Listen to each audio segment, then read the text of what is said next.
Hello friends, దేవుని కృప వల్ల అయ్యగారు అమ్మగారు మీ అందరికీ దేవుని యొక్క విలువైన ప్రసంగములు స్వయంగా రాసినవి మీకు అందచేయాలని కోరుకుంటున్నాను. మా పుస్తకంలో సిలువ ధ్యాన ప్రసంగములు 83 ప్రసంగములు, క్రిస్మస్ ప్రసంగములు 50 ప్రసంగములు, బైబిల్లోని స్త్రీల ప్రసంగములు 72 ప్రసంగములు, మోషే సుఖోపవాస ప్రసంగములు 63 ప్రసంగములు. ఈ పుస్తకంలో అయ్యగారు అమ్మగారు స్వయంగా రాసినవి మీ అందరికీ అందాలని కోరుకుంటున్నాము. మా పుస్తకములు కావాల్సిన వారు కాంటాక్ట్ అవ్వాల్సిన numbers: Bapatla reverend doctor P Jayapal garu, phone number 9866412025. Guntur doctor P Prasad Rao garu, phone number 9413685994 and 9705789407. మా పుస్తకంలో మీరు తీసుకొని చదివి ఆదరణ పొంది దేవుని మహిమపరచాలని కోరుకుంటున్నాము.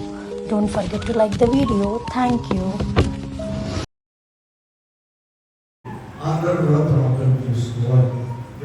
మా తండ్రి దేవుడు మీ ఏర్పాటు స్థలములు, మీ పరిశుద్ధ స్థలములు నాయన ఇందరిని చేర్చి ఇంతవరకు నాయన నీ సన్నిధిలో నడిపించినందుకు స్తోత్రం ప్రభా.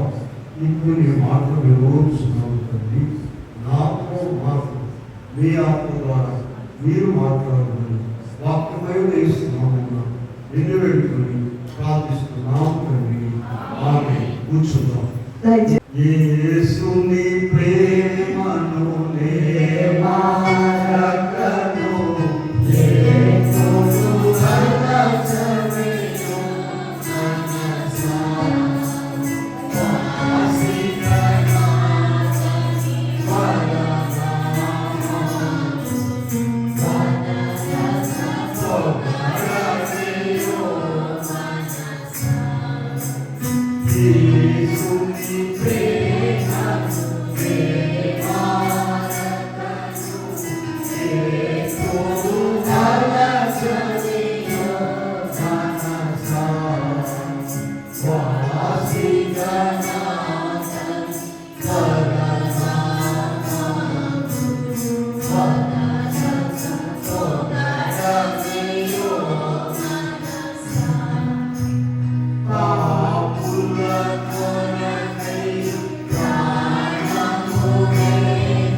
వారికి విజయము కలుగు చేసింది. చాలు. ప్రియమైన దేవుని పిల్లారా, ప్రభునామమున కృపా సమాధానము దేవుడు మీగలను అనుగ్రహించుగాక. ఆమేన్.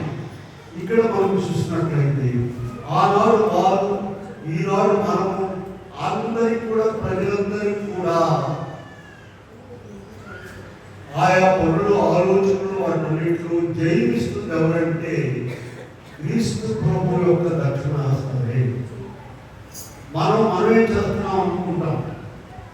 అనుదినము పనులన్నీ కూడా చక్కగా నిర్వహిస్తున్నామండి, చాలా బాగా చేస్తున్నావయ్యా అని అంటారు. ఒక ఆయన బాగా చేస్తున్నామని అనుకుంటాం. అలా కాదు. అయ్యగారు రాసిన వచ్చిన పాట, నేను నా బిందు లెల్లా నిష్ఠ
మనకు జ్ఞానం ఇచ్చి మరి ఇంట్లో పనులు కానీ ఒంట్లో కానీ దేవుని పని కానీ ఏవైనా సరే చూడండి, ఒకరింటికి వెళ్ళామంటే ఎంత చక్కగా ఉంటుందంటే గ్లాసులు కానీ చెప్పులు కానీ పాత్రలు కానీ ఎక్కడే వస్తువు ఉంచాలో చాలా చక్కగా పెట్టి ఉంచు.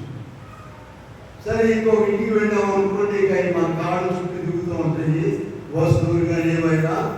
ఇలా ఈ జ్ఞానం ఎవరిచ్చే చెప్పండి? దేవుడే. మనము కాదు.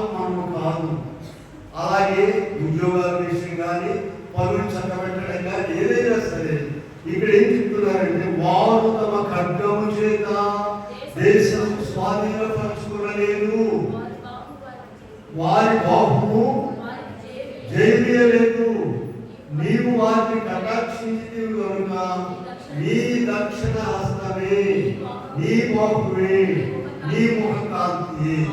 వీళ్ళ అప్పుడు ఇప్పుడు కూడా ఆయన దక్షిణ హస్తమే. ఈయన మన పాఠంలో దక్షిణ హస్తం అంటే ఏదో చూద్దాం. మనం 2 హస్తాలు తెలుసు, ఏమేమి చెప్పండి? కుడి చెయ్యి, ఎడమ చెయ్యి, 3వ చెయ్యి వచ్చింది, ఇదేంటో చూద్దాం. దక్షిణ హస్తం అంటే ఏంటి?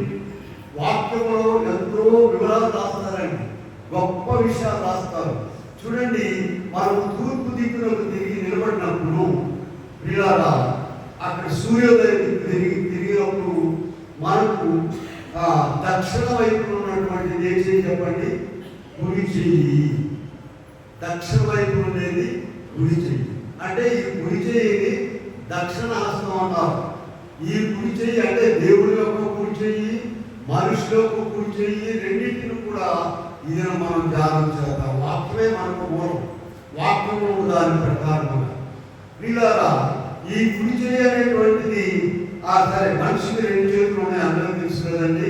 మత్తయి సువార్త 27:38లోను, మార్కు సువార్త 15:27లోను, లూకా సువార్త 23:39లోను, యోహాను 19:18. ఎందుకు ఇది చూడకుండా తెలుసా మీకు? ఒక విషయాన్ని 1, 2, 3, 4 ద్వారా చెప్పడం ద్వారా అది స్థిరపరచబడుతుంది. ఓహో, ఇది నిజమేమో, ఒక అబద్ధం చెప్పచ్చు కదా.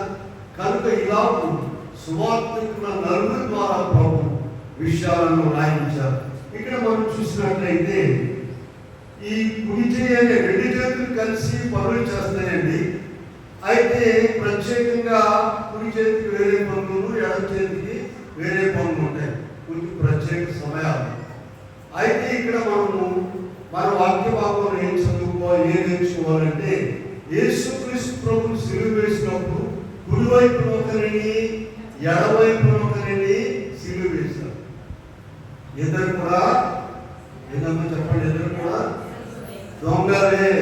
అందరూ దొంగలే, మనుషులందరూ దొంగలే. ఎడమగా అక్కడ మాట రోమా 3:23లో చూడండి. రోమా 3:23లో అందరూ దొంగలే, అందరూ పాపం చేసి ఏ వేదము లేవు. అయితే ఇప్పుడు నువ్వు ఏ వైపు దొంగగా ఉన్నావో ఆలోచించుకోవాలి. కుడివైపు దొంగగా ఉంటే మంచిదా, ఎడవైపు దొంగగా ఉంటే మంచిదా? కుడివైపు దొంగగా ఉంటే మంచిది, అదే దక్షిణ హస్తం అని చెప్పారు. కనుక అందరూ దొంగలే. అయితే నిన్ను కుడివైపు చేరుస్తున్నాడు దేవుడు, రక్షించడానికి, బాగు చేయడానికి, లోకాన్ని జయించడానికి, కడప పర్వత రాజ్యానికి నీ వెళ్ళడానికి. కనుక మనం చూసినట్లయితే ఇక్కడ ఇదిగో 4 సువార్తల్లో కూడా ఉన్నది. ఈ కుడి చెయ్యి అన్నింటికంటే ముందుగా వచ్చేస్తూ ఉంటుంది. కుడి చెయ్యి చూడండి, మత్తయి సువార్త 5వ అధ్యాయంలో 29వ వచనంలో ఏముంటుందంటే, 29వ వచనం నుండి నీ కుడి కన్ను అభ్యంతరపరచిన యెడల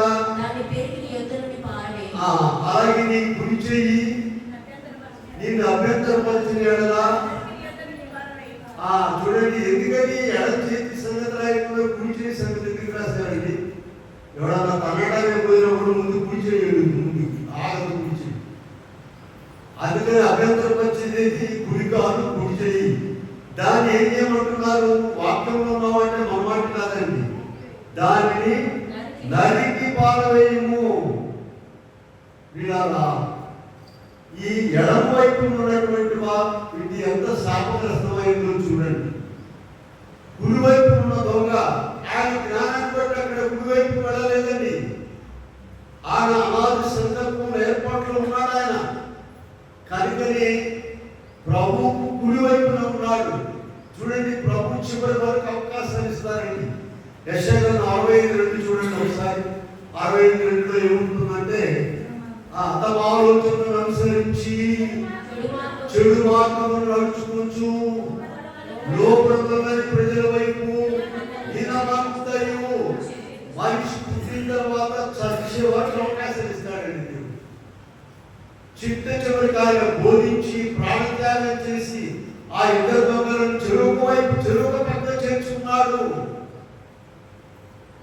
అయితే ఎడవైపు ఉన్న దొంగకి ఇంకా కళాకారులు కళామూల ఇంకా ఏదో మాట్లాడుతున్నాడు. అయ్యా నువ్వు దేవుడు అయితే దిగిరా సావత ఎందుకండి ఇలాంటి పడాయిపోయి మాట.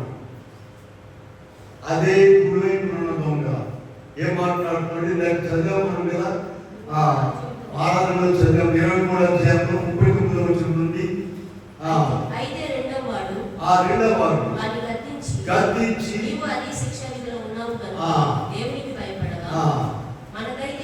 మనకైతే ఇది న్యాయమే. ఎంత సువార్త చెప్తున్నాడు. కళ్ళాలు చూస్తున్నారు. వారిద్దరు కూడా ఆ ప్రాంతంలో సంచరించిన దొంగలే. క్రీస్తు ప్రభు పరిచర్య చేసిన ప్రాంతాలన్నీ వాళ్ళకి తెలుసు. అయితే అసలు విషయాన్ని సత్యమును గుర్తించలేకపోయి ఉన్నారండి. వీళ్ళ మత్తయి సువార్త 25వ అధ్యాయం నుండి వెళదాము. అక్కడ 34వ వచనం చూసినట్లయితే ఆయన గొర్రెలు మేకలను రెండింటిని కూడా వేరు చేశారు. చూడండి, అప్పుడు రాజు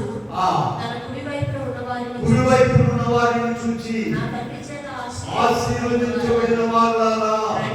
చూడండి, ఇక్కడ కుడివైపునేమో గొర్రెలను, ఎడమవైపునేమో మేకలను చేర్చారండి. ఈ కుడివైపు ఉన్న వారిని గురించి ఏమంటున్నాడు ప్రభు? ఇదిగో నా తండ్రి చేత ఆశీర్వదించబడిన వాళ్ళారా, రండి, లోకం పుట్టినది మొదలుకొని మీ కొరకు సిద్ధపరిచిన రాజ్యమును స్వతంత్రి. ఎడమవైపు ఉన్న వారిని ఏమంటున్నారు? చూడండి, ఆయన చూచి శపింపబడిన వారులారా. చూడండి, ఎడమవైపు ఉన్న వారిని చూసి ఏమంటున్నాడు? శపించబడిన వారులారా, నన్ను విడిచి అపవాదికి దూతలకు సిద్ధపరచబడిన నిత్యాగ్నిలోనికి పోవుడి. పిల్లారా, ఇందాక ఒక మాట చెప్తున్నాము. రోమా 3:23 ప్రకారం అందరూ కూడా దొంగలే. అయితే నీవు ఏ వైపు ఉన్నావో చూసుకో. నిన్ను కుడివైపు ఉంచడానికి ప్రభు ఎంతో ప్రయాసపడి నిన్ను తీసుకొచ్చారు. లోకంలో ఎంతో మంది ఉన్నారు. నీవు ఆ కుడివైపు ఉన్నటువంటి స్థితిని స్థిరపరచుకోవాలని ప్రభు కోరుతున్నావు. మళ్ళా ఎడమవైపు వెళ్ళకూడదు. ఎడమవైపు వెళ్ళేవాడు కాసేపు ప్రాణం పోతుంది. వాడు కూడా వేపులు కొట్టారు, వాడు కూడా ఎలాడ తీశారు. అయినా కూడా ఆయన బడాయి మాటలు పోలేదు. అన్ని చూస్తూనే ఆయన జీవితాన్ని చూశారు, కళ్ళారా చూశారు, ఆయన అద్భుతాలు చూశారు. ఇద్దరు ఆయన నీతి బోధలు చూశారు, ఆయన చేసిన వేళ్ళు చూశారు. అయినా కూడా మరణకరమైనటువంటి శిలువ మీద ఆయన ఇంకా అటువంటి మాటలు మాట్లాడడం ఎలా ఉండదు. కనుక ప్రియమైన వారు, ఎడమవైపు ఉన్నవారు ఎవరు చెప్పండి? శపించబడిన వారు, నిత్యాగ్నిలోకి వెళ్ళేవారు. కుడివైపు ఉన్న వారు ఏమంటున్నారు? నా తండ్రి చేత ఆశీర్వదించబడిన వారు రండి, లోకం పుట్టినది మొదలుకొని. ఈ బైబిల్లో ఉన్న మాటేనండి, సొంత మాటలు మనం చెప్పుకో. ఇలా ప్రియులారా, దావీదు గారి అనేక సార్లు చూడండి 80 అధ్యాయంలోకి వెళ్దాం ఒకసారి. 80 అధ్యాయంలో 15వ వచనంలో మనం చూద్దాం ఏం మాట్లాడుతున్నారు. నీ కుడి చేయి నాటిన మొక్కను కాయుము. నీ కుడి చేయి నాటిన మొక్కను కాయుము. నీ కొరకు నీవు ఏర్పరచుకున్న కొమ్మను 8 నుండి కూడా చూద్దాం. 8 నీవు ఐగుప్తులో నుండి ద్రాక్షవల్లిని తెచ్చితివి, అన్యజనులు వెళ్ళగొట్టి దాన్ని నాటితివి, దానికి తగిన స్థలమును సిద్ధపరచితివి. దాని వేరు లోతుగా పారి అది దేశమంతటా వ్యాపించింది. దాని నీడ కొండలను కప్పెను. దాని తీగలు దేవుని దేవదారు వృక్షములను ఆవరించింది. ఇప్పుడు 15వ వచనంలో చూసినట్లయితే నీ కుడి చేయి నాటిన మొక్కను కాయము. ప్రియులారా, మనందరిలో కూడా ఆయన నాటాడు, ఆయన సన్నిధిలో నాటాడు, స్థిరపరచాడు, నీతిమంతులుగా ఉండడానికి నాటాడు, వాక్యం ఇచ్చారు, స్థిరపరిచారు, రోజు కూడా నీళ్లు పోస్తున్నారు, వాక్యం అనేటువంటి నీరు సన్నిధిలో ఉండమని చెప్తున్నారు. ఈలోపు ఆయన నాటిన మొక్కను ఆయన కాపాడుతూనే ఉంటాడు. అయితే మనము స్థిరముగా ఉండాలి. 63 చూడండి, 63 అధ్యాయంలో కూడా 8వ వచనంలో చూసినట్లయితే కీర్తన గ్రంథం 63 నా ప్రాణము నిన్ను అంటి వెంబడించుచున్నది. నీ కుడి చేయి నన్ను ఆదుకొనుచున్నది. ఆయన దక్షిణ హస్తం, ఆయన కుడి చేయి గురించి మాట్లాడుతున్నాము. ప్రియులారా, మన కుడి చేయి గురించి కూడా మాట్లాడాము. ఏం మాట్లాడాము నాకు చెప్పండి. మత్తయి 5:29లో నీ కుడి కన్ను నిన్ను అభ్యంతరపరిచినట్లయితే దాన్ని పెరిగి పారవేయము. నీ కుడి చేయి నిన్ను అభ్యంతరపరిచినట్లయితే దాన్ని నరికి పారవేయము. 2 చేతులు కలిగి నాటంలోకి వెళ్ళే కంటే ఒక చేయి కలిగినాడు ఎవరు కూడా పక్కన రాజు ఉన్నాడు. ఈ లోపలికి వెళ్ళే లోపలే 2 చేతులు వచ్చాడు. వీడారా కనుక కుడి ఎడమల గురించి వాక్యం ఏం చదివిన 44 అధ్యాయంలో నీ దక్షిణ హస్తమే. దక్షిణ హస్తం అంటే చెప్పండి, కుడి చెయ్యి. ఎలా చెప్తున్నాము? సూర్యోదయ దిక్కులకు తూర్పు దిక్కులకు తిరిగినట్లయితే మనము దక్షిణ వైపు ఉన్నటువంటిది దక్షిణ హస్తము, అదే కుడి చెయ్యి. ఆ కుడి చెయ్యి దేవుడి యొక్క కుడి చెయ్యి మనల్ని ఆదుకుంటుంది. మన కుడి చెయ్యిని అదుపులో ఉంచుకోవాలని చెబుతుంది వాక్యము. అయ్యా నీ కుడి చెయ్యి ముందెళ్తుంది, కుడి కాలు ముందెళ్తుంది, ముందు రెడీగా ఉండేది చెప్పండి. తగాదాకా ఏదైనా కుడి చెయ్యి. ఎడం చేయగలదు. ఎడం చేయడం ఎవరు ఉన్నారనుకోండి, చాలా తక్కువ వాళ్ళు, ఎక్కువ మంది కుడి చెయ్యి. అందువల్ల ఆయన కుడి చెయ్యి మనం ఆదుకుంటుంది కనుక మన కుడి చెయ్యి ఏం చేయాలండి? అదుపులో ఉండాలి. ఏ పొరపాటు చేసినా డబ్బులు ఇస్తున్నా పుచ్చుకొని ఏమంటారన్నా తేడా ఏంది గుడి చేయబట్టుకుని ఎడం చేయబడతారండి అంటారు కదమ్మా. అలా ఈ తేడా ఎప్పుడు కూడా ఉన్నదండి. వాక్యంలో చూడండి, మనము ప్రభు ఈ లోకానికి వచ్చి రక్షణ సంకల్పం అంతా కూడా నెరవేర్చి ఆయన పరలోకానికి వెళ్ళి Hebrew 1:4 చూడండి. Hebrew రాసిన పత్రిక 1వ అధ్యాయము 4వ వచనం ఏముందో చూడండి. ఆయన దేవుని మహిమ యొక్క తేజస్సును ఆయన తత్వము యొక్క మూర్తిమత్వము నయ్యుండి తన మహత్తుల మాట చేత సమస్తమును నిర్వహించుచు పాపముల విషయంలో శుద్ధీకరణ తానే చేసి దేవదూతల కంటే ఎంత శ్రేష్టమైన నామం పొందెను. వారి కంటే అంత శ్రేష్ఠుడై ఉన్నత లోకమందు మహామహుడకు దేవుని కుడిపార్శ్వమున కూర్చున్నాడు. ఎక్కడ కూర్చున్నాడండి? ఎడవైపు ఆన్లైన్ దొరకడం. అక్కడ కూడా ఈయన వెళ్ళి అక్కడ దేవుని కుడిపార్శ్వమున కూర్చున్నాడు. ఈ కుడివైపు అనేటువంటిది ఎంత ప్రాధాన్యత కలిగి ఉన్నదో చూడండి. మనం దాన్ని గమనించుకోవాలి. అందుకని ఇక్కడ మనము ఒక వాక్యం చూసినట్లయితే 91:7లో కీర్తన 7వ వచనం ఏముందంటే నీ ప్రక్కను 1000 మంది పడినను ప్రకటన ఎక్కువ మంది ఎందుకంటే కుడి ప్రకటన ఇది బలమైన చేయగలిగితే దీంతో పోరాడడానికి 10,000 మంది. నీ ప్రకటన 1000 మంది పడినాను, నీ కుడి ప్రకటన 10,000 మంది కూలినారు. మొత్తం ఎంతమంది అయ్యారమ్మా? మొత్తం ఎంతమంది అయ్యారు? 11,000 అయ్యారు. మరి ఒక మనిషి మన మీద కూర్చొని భయపడతారు. 11,000 మంది వస్తే కదండి, ఒక మనిషి మన మీదకి వస్తే ప్రార్థన చేసే వాళ్ళ మీదకి ఒక మనిషి అంటే ఒక రోగం ఉంటుంది. ఒక రోగానికి భయపడితే ఎట్లా? 11,000 మంది వచ్చినప్పుడు కూడా నీకు భయపడాల్సిన పని లేదు. కనుక ప్రియమైన వాళ్ళారా, అలాగే దేవుని హస్తముల గురించి మనం మాట్లాడినట్లయితే నిర్గమకాండంలో నుండి 15వ అధ్యాయంలో ఇశ్రాయేలీయులు ఐగుప్తు సైన్యం అంతా కూడా జయించి పారేసి ఎర్ర సముద్రంలో ముంచి పారేసి బయటకు వచ్చారండి. 15:6 చూడండి ఒకసారి. నిర్గమకాండం నీ దక్షిణ హస్తము అతిశయించును,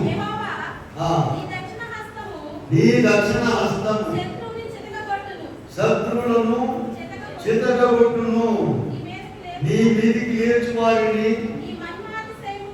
అణచివేయును, రగులు చేయును. చూడండి, ఇక్కడ వారిని దేవుడి ప్రజలను తరుముతున్నటువంటి ఐగుప్తులు ఏమయ్యారమ్మా? ఎర్ర సముద్రంలో మునిగిపోయారు. ఆయన మాట చొప్పునేమో పాయలైపోయింది. ఎర్ర సముద్రము నీ ఆజ్ఞ మేరకు రహదారిగా మారగా, ఎర్ర సముద్రము నీ ఆజ్ఞ మేరకు రహదారిగా మారగా,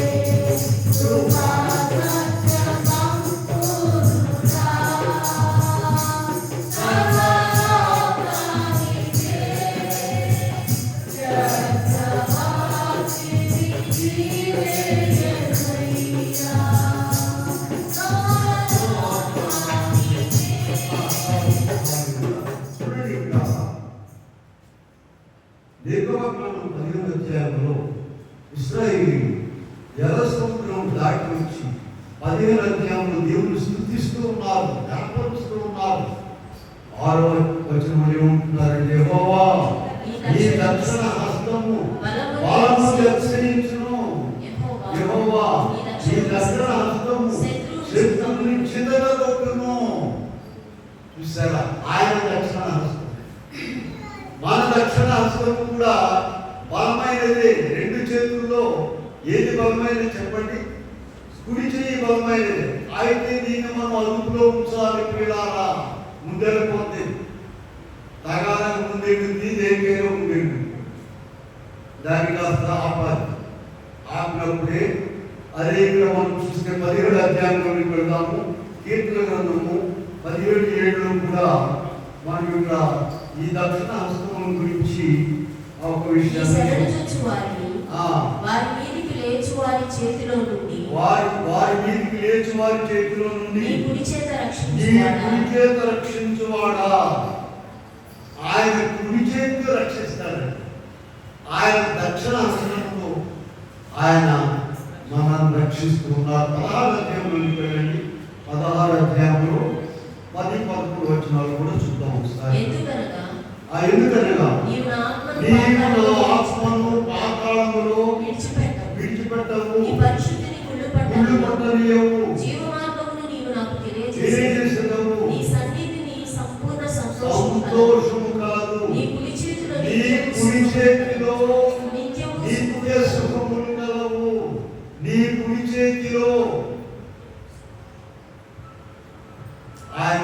చేతిలో నిత్య సుఖములు ఉన్నాయి. ఇదిగో ఇద్దరు దొంగలను ప్రభు చేర్చుకున్నారు. చిట్ట చివరికి చనిపోయేటప్పుడు కూడా ప్రభు చివరి వరకు ప్రార్థన చేశాడు, చివరి వరకు బోధించారు. చివరి అనాది సంకల్పం వారిద్దరి కాదండి, వారిద్దరిని కూడా తన కౌగిట్లోకి చేర్చుకున్నాడు. జనం పక్కన కుడివైపునున్న దొంగ అనాది సంకల్పం బట్టి మేలుకరమైన స్థితిలో ఉన్నాడు. మేలుకరమైన మాటలు మాట్లాడుతున్నాడు, న్యాయమైన మాటలు మాట్లాడుతున్నాడు, యథార్థమైన మాటలు మాట్లాడుతున్నాడు, అక్రమంగా మాట్లాడుతున్నాడు. ఈనాడు లోకంలో అంతా కూడా అక్రమం అన్యాయం వేరుతూ ఉన్నది. ఇలా ప్రభు వాటన్నింటికీ అంతము కలిగిస్తాడు, మర్చిపో. కానీ ఇక్కడ మనం చూసినట్లయితే మనము 16వ అధ్యాయం కీర్తన గ్రంథం 11వ వచనంలో చిట్ట చివరి ఒక మాట ఏముంటుంది? నీ కుడి చేతిలో నిత్య సుఖములు కలవు. 18లో కూడా 18:35లో కూడా మనం చూసినట్లయితే ఇక్కడ ఒక మాట కనబడుతుంది. నీ రక్షణ కేడెను అందించుతున్నావు, నీ కుడి చెయ్యి నన్ను ఆదుకుంటున్నది. పిల్లారా, మన కుడి చెయ్యి ఎంత యాక్టివ్గా ఉంటుందో, ఎంత బలంగా ఉంటుందో, దేవుడి యొక్క కుడి చెయ్యి కూడా అంతే. ఈ రీతిగా 48 కొంచెం చూడండి, 48వ అధ్యాయంలో కూడా చూద్దాం దావీదు గారి మాట. యెహోవా 10:48 దేవా, నీ నామము ఎంత గొప్పదో, నీ నామము ఎంత గొప్పదో, నీ కీర్తియు భూదిగంతముల వరకు అంత గొప్పది. నీ కుడి చెయ్యి నీతితో నిండి ఉన్నది. ఇలా దేవుడు మనల్ని పిలిచాడు, ఆదుకున్నాడు, ఏర్పాట్లు ఉంచాడు, లోకంలో ఎవరికి లేని భాగ్యం ఇచ్చాడు. నీవు కుడివైపు ఉండాలి, ఆయన కుడివైపున చేరాలి. ప్రార్థన ద్వారా, ఆయన ఇష్టమైన పనుల ద్వారా, ఆయన పిలుపును సార్థకం చేసుకోవడానికి నీవు ఏ వైపు ఉండాలి చెప్పండి? కుడివైపు ఉండాలి, ఎడవైపు ఉండాలి. ఎంత ప్రమాదకరమైనది చూడండి. ఇందాక మత్తయి సువార్త 25వ అధ్యాయంలో ఒక మాట చదివాను, మర్చిపోవాలండి. ఎడవైపు ఉన్నటువంటి వారిని చూసి శపించబడిన వార్తారా, ఎంత గొప్ప మాట. శపించబడిన వార్తారా, అపవాదిని వారి దూరాలను సిద్ధపరిచినటువంటి నిత్యాగ్నిలోని పోవుడి. అటువంటి వారముగా మనం ఉండకుండా ఉండాలని ప్రభు మనల్ని ఇక్కడ చేర్చుకున్నారు. అందుకని దావీదు గారు 80వ అధ్యాయం 15వ వచనంలో ఏమంటున్నాడంటే, అయ్యా నీ కుడి చెయ్యి నాటిన మొక్కను కాయు. ఆయన నాటాడు, ఆయన కుడి చేతితో మనం నాటారండి. కనుకని మనము ఆయనకి ఇష్టమైన వారముగా ఉండాలి. ఏ వైపు దొంగగా ఉన్నావో నీవు దయచేసి ఆలోచించుకోవాలని ప్రభు కోరుకుంటూ ఉన్నాడు. పురుషుల గురించి రాస్తున్నారు అనుకోవాలంటే, ఇక్కడ అందరు దొంగలు, అందరంటే ఆడవాళ్ళు ఉన్నారండి, మర్చిపోయి. గుంటూరు నుంచి బస్సులో వస్తున్నానండి, వస్తుంటే ఒక ఊళ్ళో ఆగింది. ఒక ఆమె ఏం చేస్తుందంటే, వాటి దగ్గర ఒక బ్యాగ్ తెలియదు. పాపం దేవుడు పెట్టి చూసి ఆ బ్యాగ్ అప్పుడే చూసి, ఏందమ్మా నా బ్యాగ్ ఎత్తుకెళ్తానంటే నాకు పెట్టి మర్చిపోయాడు. మర్చిపోయి ఒక బ్యాగ్ ఎత్తుకెళ్తారా? దొంగ చేసి 2 బ్యాగ్ రక్షించబడి. వీళ్ళారా ఎక్కడున్నారు దొంగలు? ఎక్కడ కావాలి అక్కడే. ఈ దొంగలందరూ కూడా ఏం చేయాలని ప్రభు కోరుకుంటున్నాడు? కుడివైపు చేరాలని కోరుకుంటున్నాడు. మేకలు గొర్రెలను విభజించాడు, కుడివైపు వేడిపించారమ్మా. అదో ఆలోచించాల్సిన పని. వాక్యం బాగా స్థిరపరచుకోవాలి. గొర్రెలను కుడివైపు ఉంచారు 25వ అధ్యాయంలో చూసి. కనుక ఇక్కడ మనం చూసినట్లయితే ఆయన ప్రేమ, దయ, జాలి, కనికరమును బట్టి మనల్ని ఎప్పుడు ఆయన ఆదుకుంటూ ఉన్నాడు. ఆయన చెరుక ప్రకారం చేర్చుకున్నాడు. ప్రభు యొక్క శ్రమలు, సహింపు, ప్రేమ, దయ, జాలి, కనికరము, ఆయన బోధులన్నీ కూడా వాళ్ళు విన్నారు. తెలుసుకొని కూడా ఆయన ఆయన స్వభావాన్ని బట్టి ఎడవైపు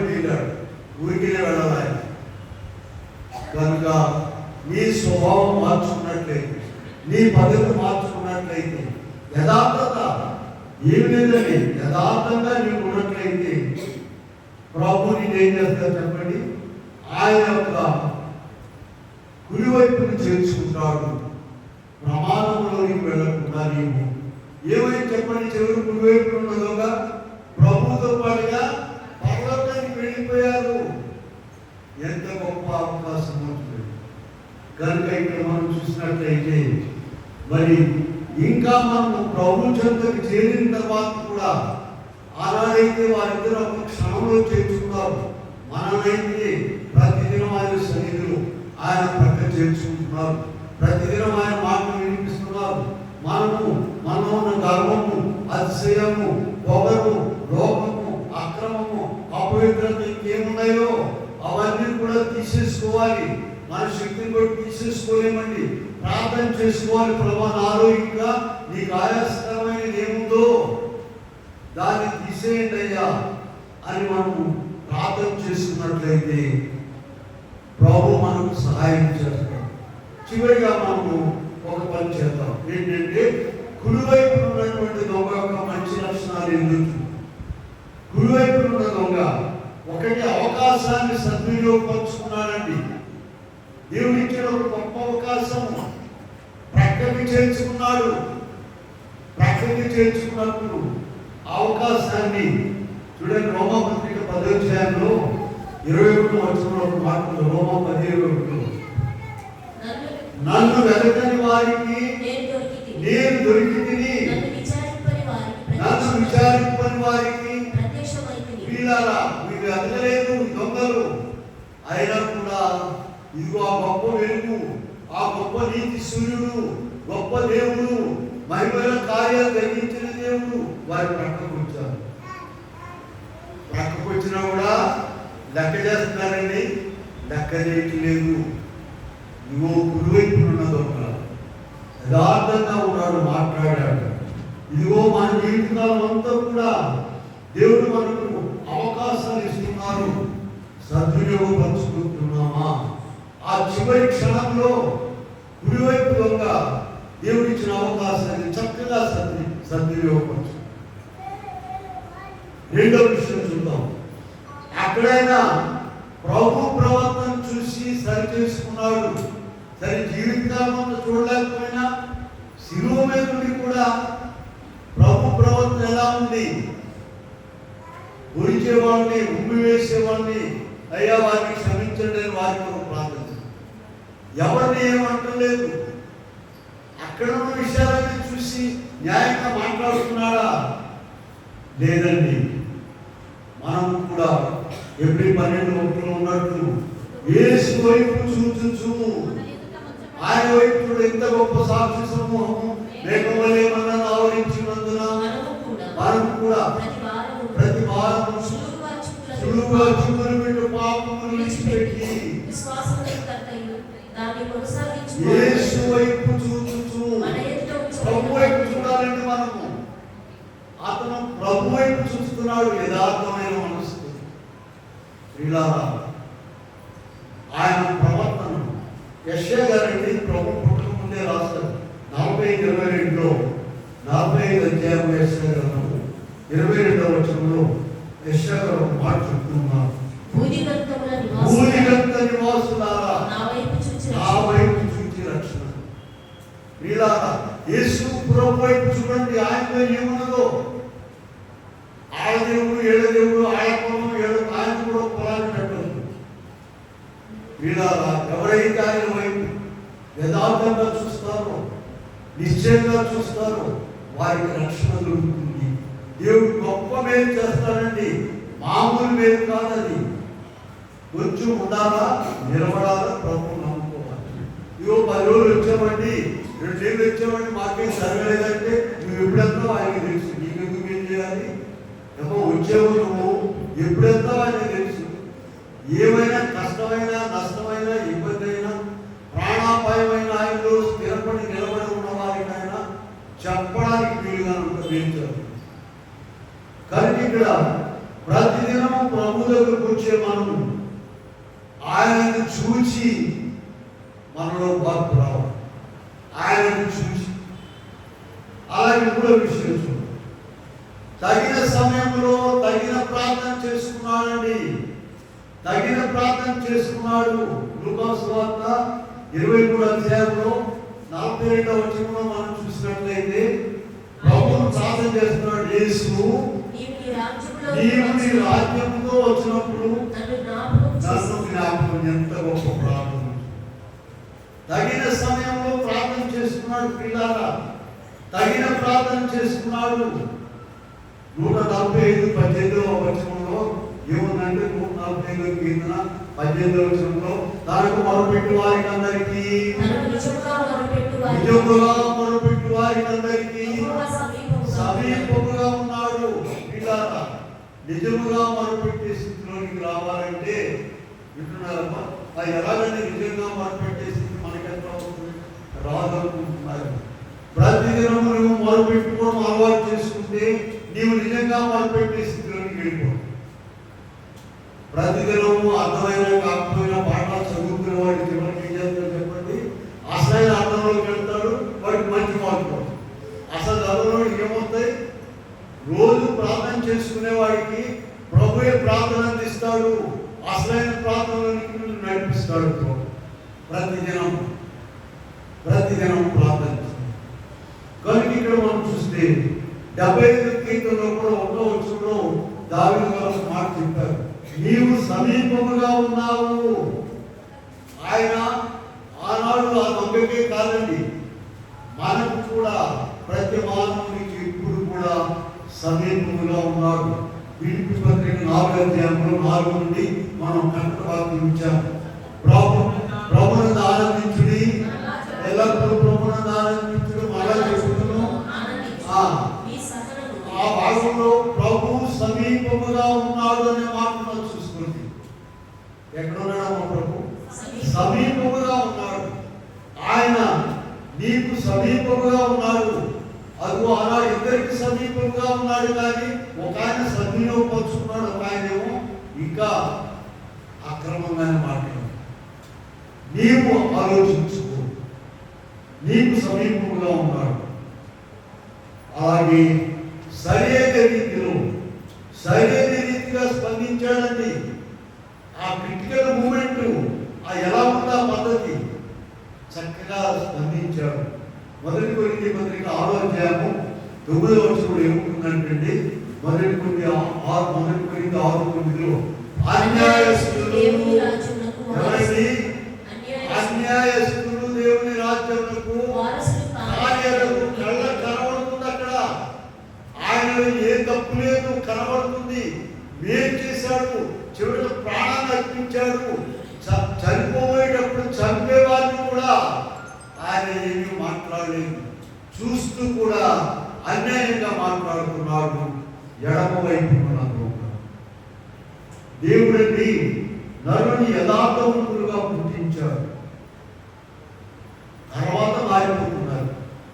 కనుక ఇక్కడ మనం చూసినట్లయితే సరైన రీతిగా స్పందించాలన్న సరైన రీతిగా. అందుకని దావీదు గారు చెప్తున్నారంటే 40వ అధ్యాయం 9వ వచనంలో 49లో నేను నా పెదవులు మూసుకొనగా మహాసమాజంలో నీతి స్వార్థం నేను ప్రకటించి ఉన్నానని నేనంటిని. యెహోవా అది నీకు తెలిసే.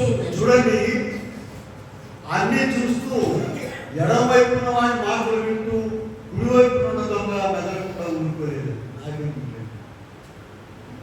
మాట్లాడాడు, అతనికి బుద్ధి చెప్పాడు, ప్రభువును ప్రార్థన చేసుకున్నాడు, యథార్థతను ప్రదర్శించాడు. మనము కూడా అలాగూ ప్రదర్శించాలండి. యథార్థవంతుడుగా ఉన్నాడు. ఇతను 5వ అంశం. కుడివైపున దొంగ ఎలా ఉన్నాడు చెప్పండి? యథార్థవంతుడుగా ఉన్నాడు. దేవుడు అందరినీ కూడా యథార్థవంతులుగానే పుట్టించారు. చూడండి, ప్రసంగి గ్రంథము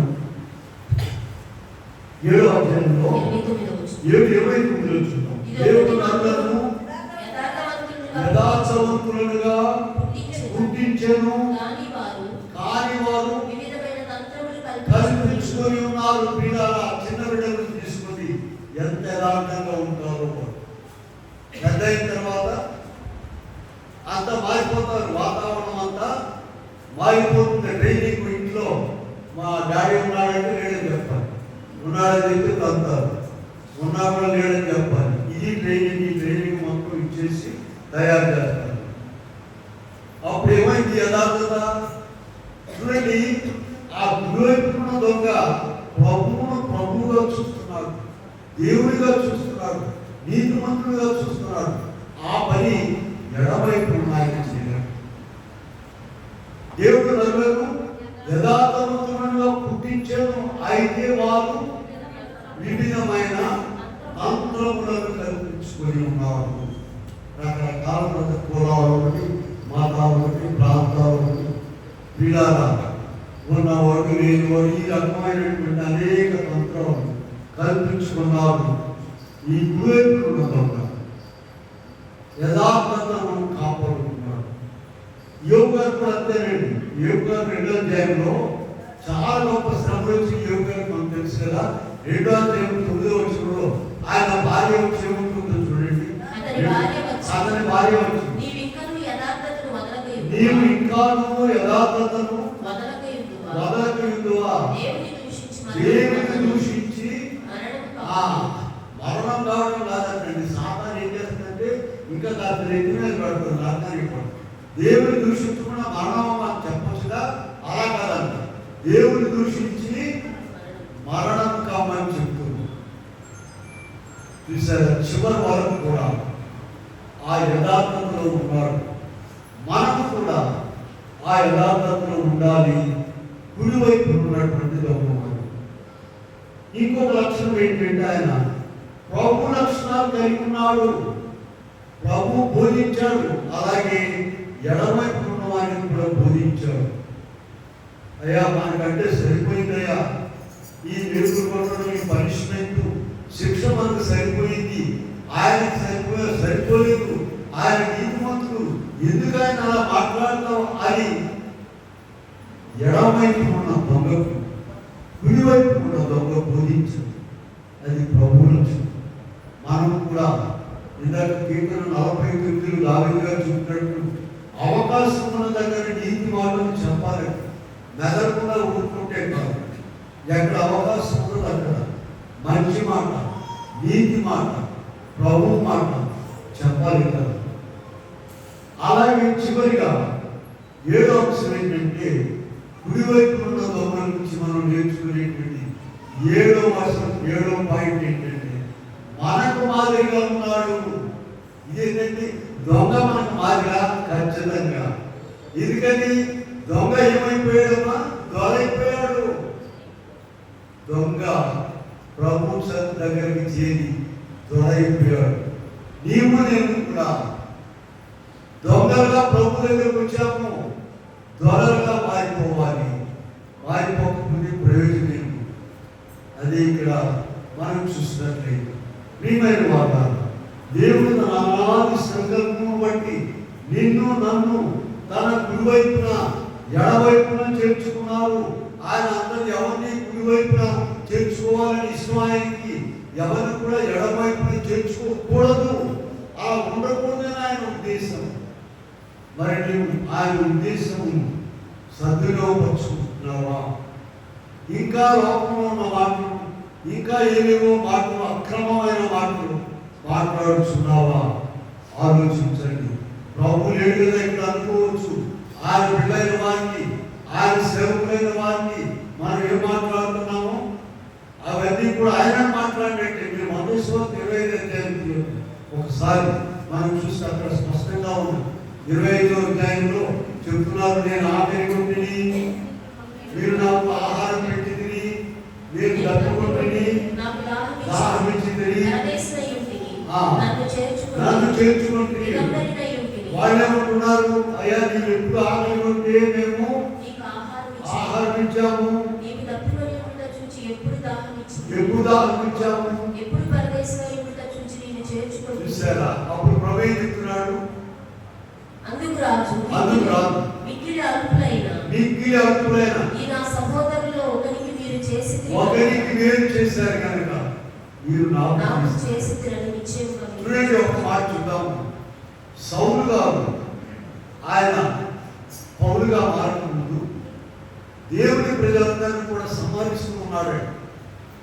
సరే, దమస్కు వెళ్ళే మార్గంలో దేవుని ఏర్పాట్లు ఉన్నాడు కనుక పైనుంచి అగ్ని వచ్చేసి ఆయన మీద పడేసరికి ఆయన కళ్ళు కనబడకుండా పోయి కింద పడి కుటుంబాడుతున్నాడు. అందరూ చూశారు. అక్కడ చూడండి, అపోస్తుల కార్యం 9వ అధ్యాయంలో 4వ వచనంలో మాట చూసుకున్నాం. సౌలా సౌలా నీవేళ నన్ను హింసించుచున్నావని ఒక స్వరము పలుకుట. ప్రియులారా చూడండి, సౌలు దేవుని ప్రజలందరూ కూడా కొరడాలతో కొట్టి సమాజ మందిరం పీడ్చుకెళ్తూ ఉన్నాడు, చర్చల్లో వేయిస్తున్నాడు. ప్రభు ప్రత్యక్షమై మాట్లాడుతున్నాడు. ఏమని? సౌలా సౌలా నీవెందుకు నన్ను, ఎవరిని హింసిస్తున్నాడు చెప్పండి? ఆయన ప్రజలను, దేవుని సేవకులను, దేవుని ప్రజలను నువ్వు బాధ పెట్టినట్లయితే ఆయన హింసించినట్టే. వాక్యంలో ఉన్న మాట చెప్తున్నాను, సొంతగా కల్పించి చెప్పడం లేదు. నీవు ఆయన సేవకులైన వారిని, ఆయన విశ్వాసులైన వారిని, ఆయనకు నడిచేటువంటి వారిని నీవు బాధ పెట్టినట్లయితే, ఎవరు బాధ పెట్టినట్టమ్మా? ఎక్కడున్నామంటే వాక్యం లేదా సొంత మాట్లాడింది? వాక్యం మాట 3 చోట్ల రాశారు, ఒక చోట కాదు. పోల్చుంది. మీరు చూడగలిగినట్లయితే 27వ అధ్యాయం 7వ వచనంలో 26:14 అపోస్తలుల కార్యంలోనేనండి. 28:7 చూడండి. అపోస్తలుల కార్యంలో 28:7 సౌలా సౌలా నీవెందుకు నన్ను హింసించుతున్నావు? పరలోకం నుండి దేవుడు మాట్లాడుతున్నాడు. సౌలా సౌలా నీవెందుకు నన్ను హింసిస్తున్నావు? ఇదిగో జీవితకాలం అంతా కూడా దొంగగా ఉండి ప్రజలందరినీ హింసించి హింసించి చివరికి వచ్చి ప్రభువును కూడా హింసిస్తున్నాడు. కళాల ఇంకొక చోట 3 చోట్ల ఉందని చెప్పాను కదా నేను. 26:14 నేల మీద పడినప్పుడు సౌలా సౌలా నన్నెందుకు హింసించుచున్నావు? మునికోలకు ఎదురుతనుట నీకు కష్టమని 3 చోట్ల రాశారండి. కన్ఫర్మ్ చేసి పరలోకం నుండి దేవుడు మాట్లాడుతున్నాడు. సౌలా సౌలా నీవెందుకు నన్ను హింసిస్తున్నావు? ఇదిగో స్వయముగా ప్రత్యక్షంగా కనబడుతున్నాడు ప్రభు. చెరొక ప్రక్కన చేర్చుకున్నాడు. వారి తెలివితేటను బట్టి కాదు, ఆయన అంతరంగంలోనే తెలిసి వెనక ముందే, వారిద్దరు పుట్టక ముందే తెలుసు దేవుడికి ఎవరిని ఎక్కడ పెట్టాలో. ఎడం చేయి దగ్గర వాడు ఎడం చేతి మీదకి వచ్చేసాడు, కుడి చేయి ఉన్నవాడు కుడి చేతి బయట. ఇదిగో మనకైతే దేవుడు మన స్వభావం మార్చుకోవాలి. వాక్యం ద్వారా మార్పు వస్తుంది, ప్రార్థన ద్వారా మార్పు వస్తుంది, పిల్లారా సహవాసం ద్వారా మార్పు వస్తుంది. ఒకరిని చూసి దేవుని మాటలు నేర్చుకోవాలి. నీకు తెలియకుండానే మార్పు వస్తుంది. పిల్లారా ఈ మాట గట్టిగా వినండి అందరూ కూడా. ప్రతిదినం నీవు వాక్యం చదివినట్లయితే వాక్యం నిన్ను మార్చేస్తుంది. మామూలు పుస్తకాలు మామూలు మాటలు కాదండి. ప్రతిదినం వారి సన్నిధిలో ప్రార్థన చేసినట్లయితే నీవు ఎవరైనా సరే ప్రతిదినం 2 పూట్ల ఆయన సన్నిధిలో క్రమంగా ఉన్నట్లయితే నీకు తెలియకుండా నీవు మారిపోతావు. ఆయన నిన్ను ఆయన యొక్క కుడివైపు నుంచి ఉంచుకుంటాడు. కుడివైపులో చివరికి ఏమయ్యాడండి? ఆయనకు వాగ్దానం ప్రభు కొన్ని విషయాలన్నీ గట్టిగా చెప్తారు.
లూకాసు వార్త 23:40. అందరూ తీసి చదువుకోండి. 23:40. యేసు నీవు నీ రాజ్యము వచ్చినప్పుడు నన్ను జ్ఞాపకం చేసుకోమని అతడు ప్రార్థన చేశాడు. ప్రభు జవాబు చెప్పాడు. అందుకైన వారితో నేడు నీవు నాతో కూడా పరదేశంలో ఉండు అని నిశ్చయముగా, మామూలు మాట కాదండి. ప్రభు కొన్ని విషయాలు చెప్తూ నిశ్చయములు అంటారు, గ్యారెంటీ. అయ్యా నీవు నాతో పరదేశంలో వచ్చావు. ఇలా ఎంత గొప్ప ఛాన్స్ ఉండాడు. ఇదిగో ఇవన్నీ ఎందుకు గ్రంథంలో రాయించారండి. మనము బుద్ధి తెచ్చుకొని కుడివైపు ఉన్న దొంగ వారి ఇందాక 7వ పాయింట్ ఏం చెప్పామంటే, ఆ కుడివైపు ఉన్న దొంగ మనకు మాదిరిగా ఉన్నాడు, మనుషులందరికీ మాదిరిగా ఉన్నాడు. ఆ మార్గంలో మనం నడిచి మనకు కూడా ప్రభు ఆయనతో చెప్పిన రీతిగా నేడు నీవు నాతో పరదేశంలో ఉందని నీతో నిశ్చయముగా చెప్పుచున్నాననేటువంటి మాట మనకు కూడా పొందాలి. మనం కూడా ప్రభువుతో రేపు మధ్యాకాశంలో ఎగిరి వెళ్ళి పరలోకంలో చేరాలి. అటు గొప్ప దేవుడు మనకు అనుగ్రహించుగా. ఆమె చిన్న ప్రార్థన చేద్దాము. అందరికీ పిలిచండి. ప్రేమలో మాకు దగ్గర ఎన్నో విషయాలు మేము బాగుపడ్డాను, మేము నరకానికి పోకుండా ఈ రాజ్యంలో చేరడం ఎన్నో విషయాలు వ్రాయించి మాకు బోధిస్తున్నాం. మేము వాటి కూడా బుద్ధిని గురువైపు మనం గౌరవాలి. నేను తగిన సమయం తగిన రీతిగా స్పందించి నీతో పాటు మేకవెక్కి దయచేయమని యేసు నామమున వేడుకొని ప్రార్థిస్తున్నాం. ఆమేన్.